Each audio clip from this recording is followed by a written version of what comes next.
Hello again, students. Today we are going to be talking about the subjunctive mood in English.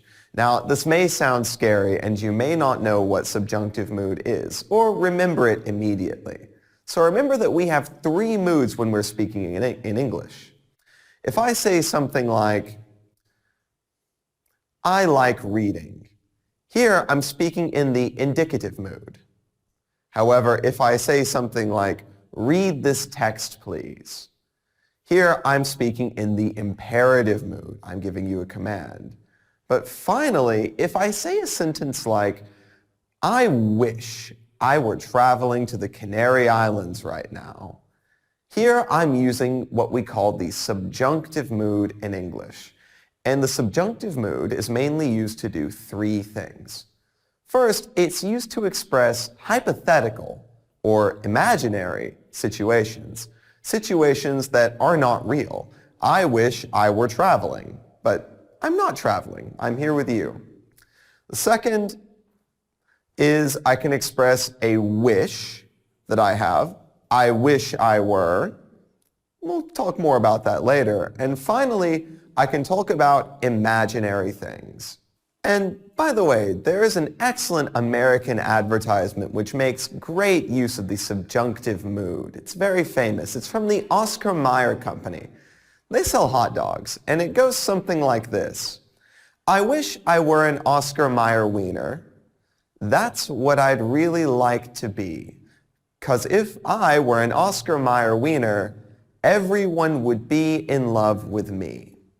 Now, you may be a little bit confused about the statement, I were, because normally we would think this is a mistake. Or at least it is in the indicative mood. For example, you could not say, I were going to the store yesterday. It should be, I was going to the store yesterday. However, we use I were, or were I, in the past subjunctive just like we use were for all cases in the past subjunctive. So don't let that mess with you. It's still correct. Now, we also need to admit that the present subjunctive, using the subjunctive mood in the present tense, is very seldom used, but I do want to talk about it. To form the present subjunctive, you use the verb be or the infinitive without the word to. And this mostly appears in things like prose and poetry, or in older English, like in the phrases, be it so, or long live the king. The present subjunctive also appears in this poem by George Gordon Byron from 1830, and it goes something like this. So we'll go no more a-roving, so late into the night, though the heart be still as loving, and the moon be still as bright. And you will see this if you read more older poetry or older English in general. But because we don't live in the 1830s, today we're going to be focusing primarily on the past subjunctive in English.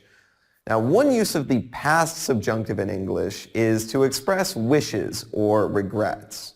And one such structure of this is to use the words wish or if only in conjunction with the past tense. For example, I wish I were more persistent, or I wish I had a car. Or I could also say, if only he were more attentive. Or finally, she wishes she were able to play the piano, or she wishes she could play the piano. In all of these sentences, I am expressing a wish or a regret for something which is not presently true. Now, expounding on this previous example, I can also say, I wish, or if only, with could and the bare infinitive. And this structure refers to the lack of an ability, or the ability to do something at the present time. Now, even though we are using the past subjunctive to express it, this does talk about the present. So do not confuse this. And let's look at some examples using this structure. For example, I wish I could fly, or Alice wishes she could speak Italian. Here, they want to express regret about the lack of an ability. Now, we can also use I wish, or if only, with the past perfect tense. And we use this expression to show regret or wishes again about something that happened or did not happen in the past. For example, I wish I had not stayed up late yesterday. Or, if only he had told me the truth. In this structure, I really, really wish that he had told me the truth. I really, really, really desire that he had told me the truth in the past, because now I would be able to do something, or I would feel differently. I have a regret. We can also use I wish and if only with would and the bare infinitive. Now, this is used to talk about something in the future. For example, I wish you would stop gossiping, or Anne wishes Jake would not leave his clothes lying all over the flat. However, as you may have noticed, this doesn't just talk about the future. This talks about something you wish to avoid in the future, or you can use it in the present to show dissatisfaction. I wish you would stop gossiping. Now, I do hope that you will stop, and in the future that you will remain stopped. However, I want you to stop right now. Now, very often we'll use clauses like you should see on your screen right now to discuss our emotional attitudes to real events. Phrases such as, it's necessary, it's essential, it's odd, or it's urgent that, with a subject clause. For example, it's urgent that he leave. We can also use the construction, it's a pity, it's a shame, it's a wonder, and then again, that with a subject clause. But remember, if you are speaking in the present tense, your subject clause must be in the present tense. Now, it can be in any present tense, simple, perfect, perfect continuous, or continuous. For example, it's a pity that he's leaving right now. Or, it's a pity that he has left. Here, again, we can use any perfect tense, and it's okay. And we should also admit that we can use the same meaning with forms of the present simple tense or the word should. However, the should here is what we call the emotional should. It shows the emotional attitude of the speaker. For example, if I say that it's necessary that he should leave, I am saying that I really, really need him to leave right now. If an action takes place in the past, we should use the perfect infinitive or the past simple tense. Now, because we're talking about the past, this should be the past perfect. For example, I would never say that it's odd that he should left. This would be incorrect.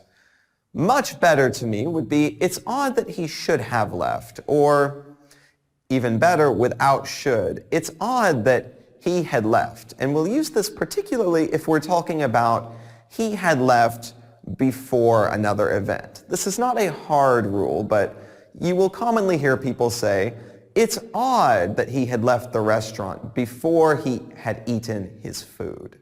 Now, with the clauses, it's time or it's high time, we will always speak with the past subjunctive. For example, it's time we went home, or it's high time they left for the airport. Even though I'm talking about now, I am using the past subjunctive again to express it.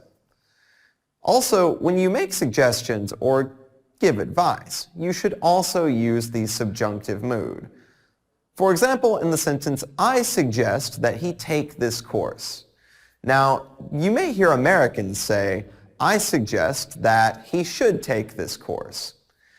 These two phrases are identical. It's simply a difference between American or American-derived English or British English and its other families.